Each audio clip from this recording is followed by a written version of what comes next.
Pada September 2020, John dan tim dari channel Exploration Unknown mengunggah sebuah video yang mendokumentasikan kunjungan mereka ke sebuah altar terbengkalai di tengah hutan.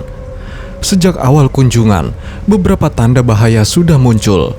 Tanda-tanda yang seharusnya menjadi peringatan bagi John dan tim untuk segera pergi. It's supposed to be public land. This is private property, bro. Well, maybe it's like this over here, somebody's private property. And I know this over here should be like public land. Setelah melihat papan tanda, tidak jelas apakah mereka berada di jalan umum atau jalan pribadi. Namun, beberapa menit kemudian, setelah mengikuti arah yang diberikan, mereka mendapatkan jawabannya. Saw something behind you. Shh. Okay, dude, key light. Kill your light, dude. Kill. Oh my God, dude, it's a car. Shh. Hide. Dude, they were waiting. Somebody's here. Shh. Get down. Oh God, dude, we gotta get out of here. You shut that engine off. Oh God, he's getting out.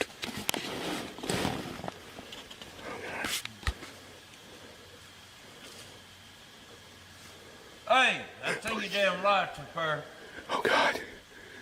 Dude, Get off my property. he's got a gun. Okay, we gotta get out of here. We gotta get out of here.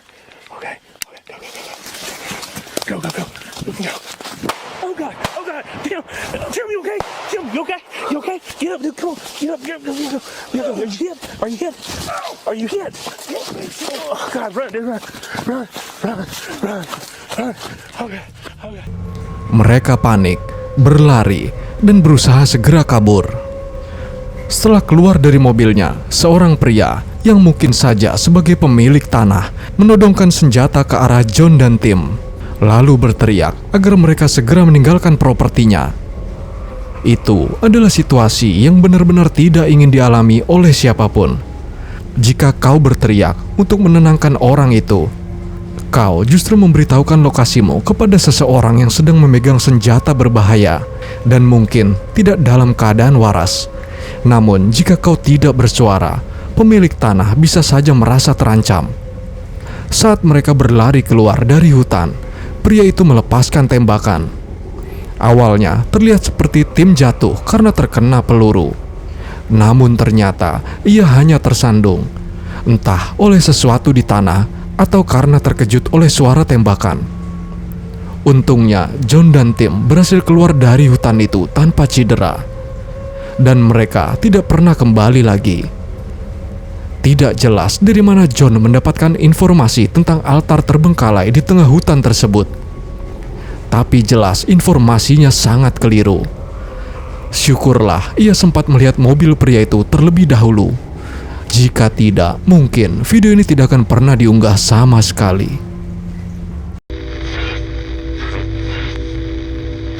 Di sebuah hutan terpencil bernama Gramovo, legenda kelam terus berbisik di antara pepohonan.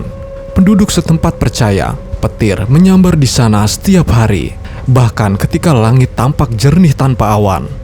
Tidak ada rumah, tidak ada wisatawan, hanya kisah-kisah aneh, kematian misterius, dan sebuah pemakaman sunyi di tengah lapangan, dipenuhi makam penduduk lokal serta para pengunjung malang yang tak pernah kembali.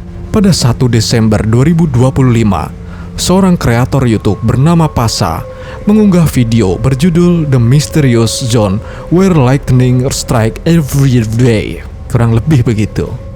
Kamera menyorot pohon-pohon hangus. Tanah penuh bekas terbakar, seolah-olah langit terus menghantamkan titik yang sama. Di tengah lapangan itu berdiri sebuah batu raksasa. Penduduk percaya batu itu adalah magnet bagi petir. Permukaannya hangat saat disentuh, dengan bekas hitam pekat di tengahnya. Ya, seperti luka bakar yang tak pernah sembuh. Mereka bercerita tentang bola cahaya yang berpendar, petir di siang bolong, bahkan ritual penyihir yang konon dilakukan di sana. Pasa mencoba mendirikan tenda tepat tak jauh dari batu itu. Ia mematikan ponselnya, menyalakan kamera, dan menunggu dalam gelap hanya suara hutan yang menemani. Lalu, sebuah kilatan cahaya memecah langit. Did you hear that? Let's go.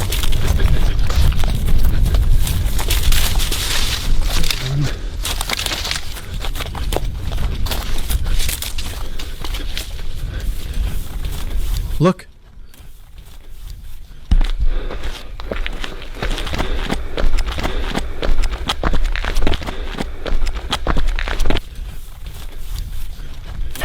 A chunk of the rock shattered. It's hot. I think we got it on camera. That was insane.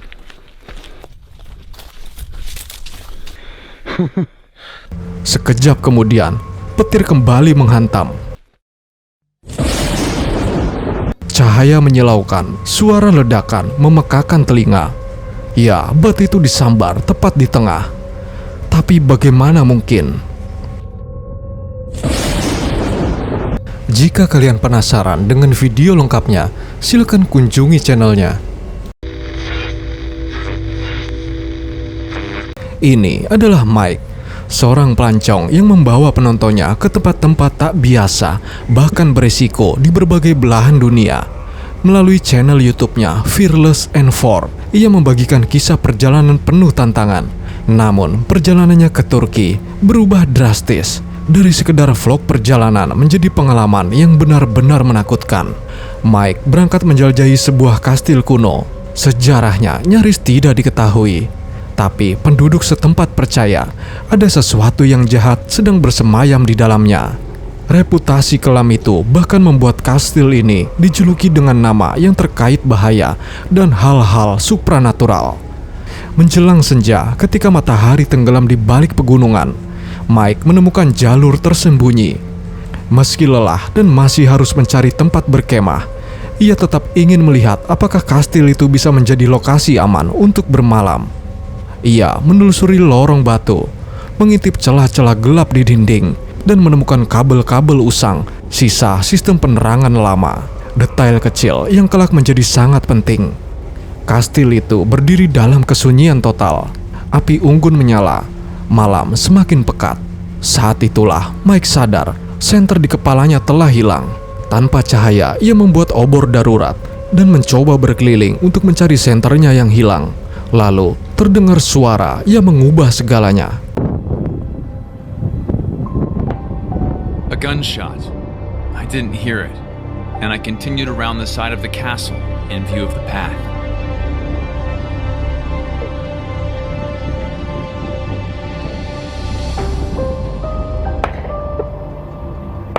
Two more gunshots.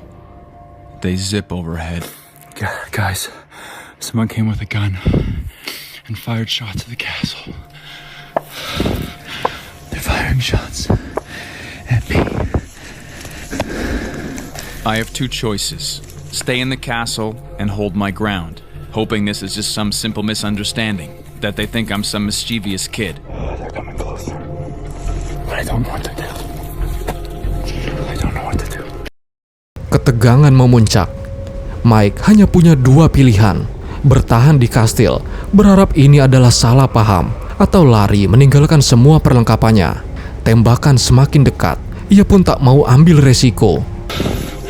I left everything behind, and now I'm trying to find a safe place to go. That's them there with a flashlight.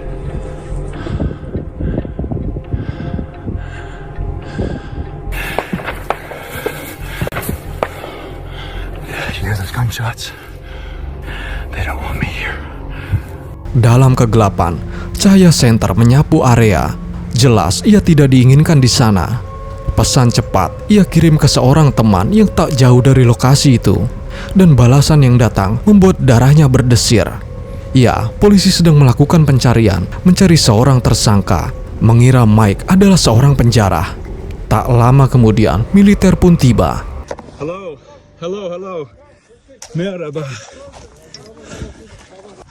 Senjata terarah, perintah keras menggema. Mike telah dikepung. Ia diinterogasi. Namun, begitu identitasnya terungkap, hanya seorang turis dari Kanada dengan kamera, suasananya mendadak berubah. para tentara itu tiba-tiba bersikap ramah, bahkan segera mengantarnya ke hotel untuk beristirahat. Keesokan harinya, Mike mulai menyusun potongan cerita.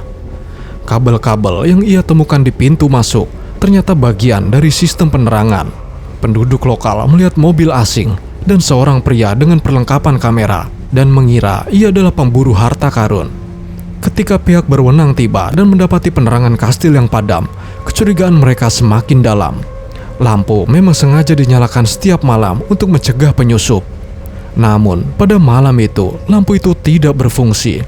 Kotak kontrol di pintu masuk juga rusak, dan polisi menyimpulkan seseorang sengaja mematikan lampu untuk bergerak tanpa terdeteksi. Ya, semua itu hanyalah kebetulan besar yang sangat sial. Beruntung, ia selamat tanpa cedera, dan kini memiliki salah satu kisah paling mengerikan yang pernah dibagikan di channelnya.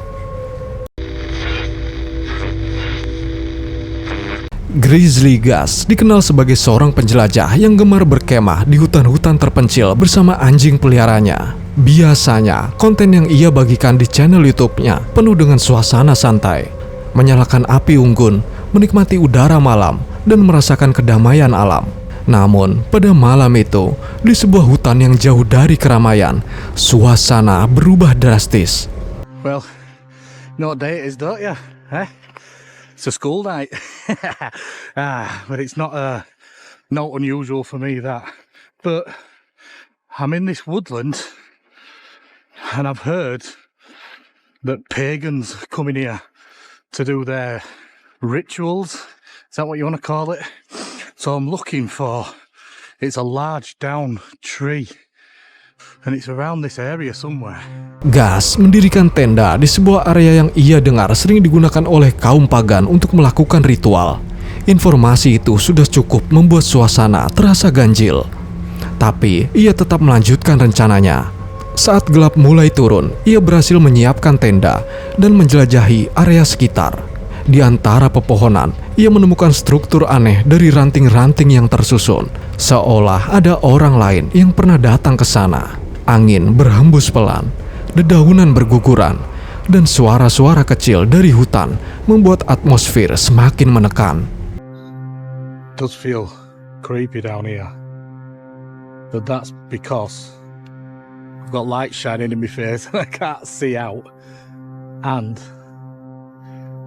there's a slight breeze in the air, so there's lots of things just dropping from trees because it's autumn now, so there's conkers and all sorts of stuff dropping out. Ia mencoba menenangkan diri, menganggap semua itu hanya efek suasana malam pada musim gugur. Namun, ketika ia berbaring di dalam tenda, suara-suara aneh mulai terdengar.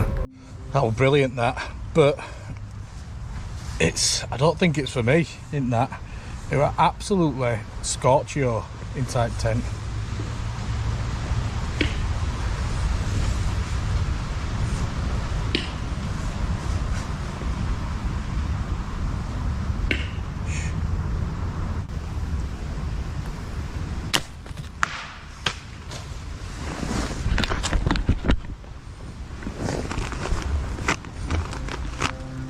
Samar, berulang, seperti langkah kaki atau bisikan yang datang dari arah hutan. Awalnya, ia tidak terlalu memperdulikannya, menganggap itu hanya suara alam. Tapi kemudian,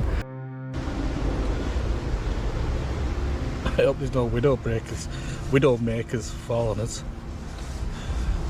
That'd be no good, would it, mate? Oh, dear. Look at this pillow.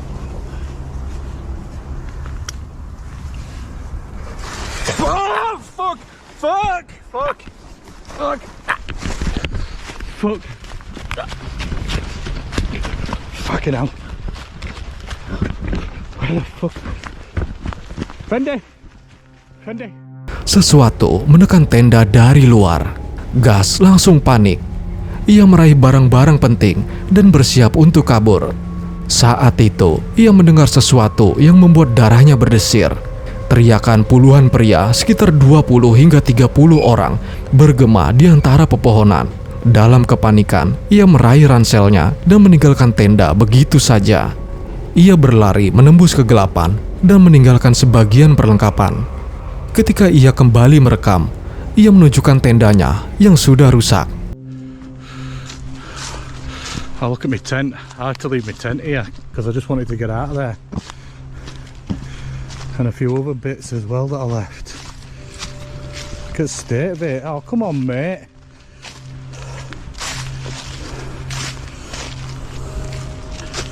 Snap my poles and that. Namun, ada satu detail yang lebih menyeramkan. Jika video diputar ulang dari awal, terlihat sosok seseorang atau sesuatu bergerak di latar belakang saat Gus sedang mendirikan tenda. Artinya, ia telah diawasi sepanjang malam tanpa menyadarinya. Bayangkan, sejak ia tiba, seseorang sudah memperhatikan setiap gerakannya. Struktur ranting yang ia temukan mungkin bukan buatan pengunjung biasa, melainkan tanda kehadiran orang-orang yang memang sengaja datang ke hutan itu. Teriakan puluhan pria, langkah kaki yang berlari, dan tekanan di tenda hanyalah puncak dari sesuatu yang lebih besar, sebuah ancaman yang nyata. Malam itu, hutan yang biasanya menjadi tempat pelarian damai berubah menjadi panggung ketakutan. Gus hanya bisa bersyukur berhasil keluar dengan selamat.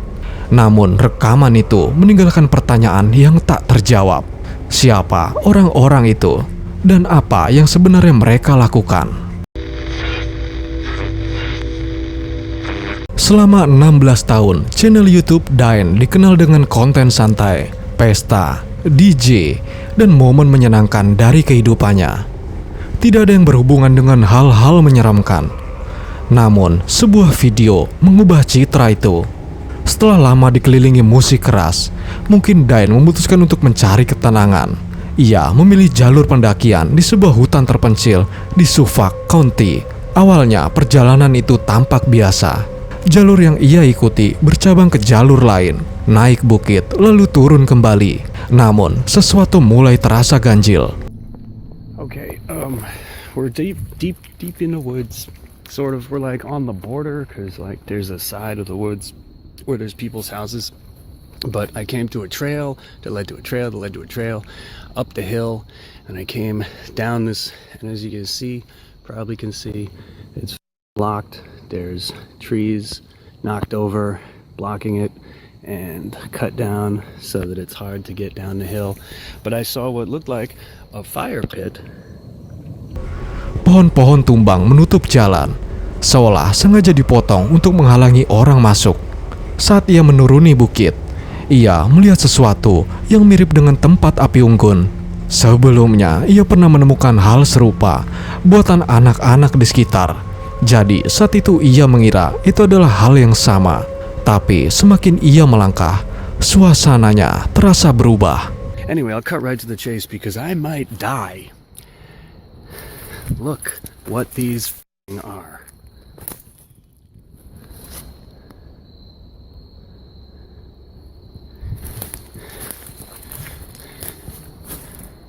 What the fuck is going on in here? And this isn't like woods I've never been to. Like, I've been here before.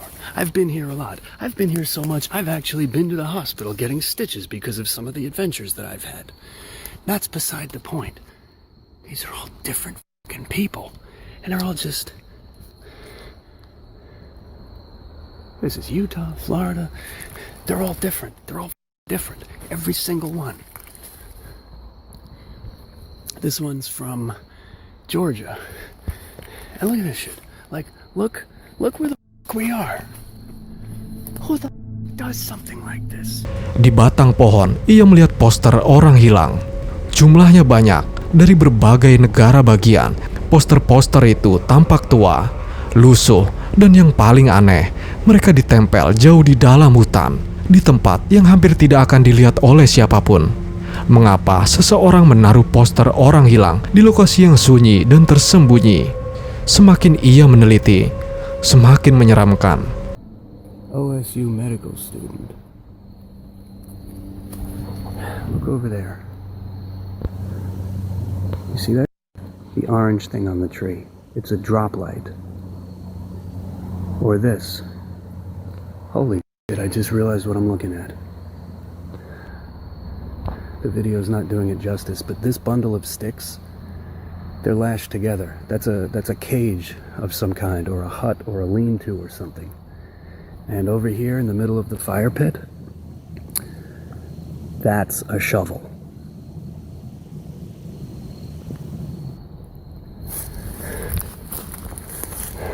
I don't even know if this shit is booby-trapped. Think about it. Somebody that could put this together, like, they could be watching me right now. Stacy Peterson, 23 years old, missing from Illinois, 2007. Oh, I heard voices. We have to get the out of here.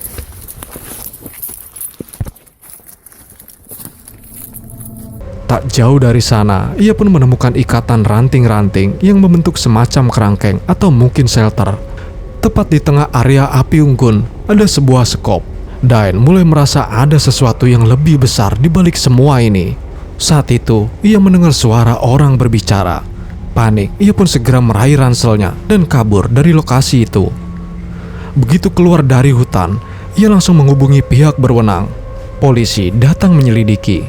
Penghuni yang tak jauh dari lokasi itu menjelaskan bahwa poster orang hilang itu hanyalah dekorasi untuk pesta Halloween. Polisi menerima penjelasan itu dan menutup kasus. Namun, rasa penasaran tidak hilang. Beberapa minggu kemudian, Dain mencoba kembali ke lokasi.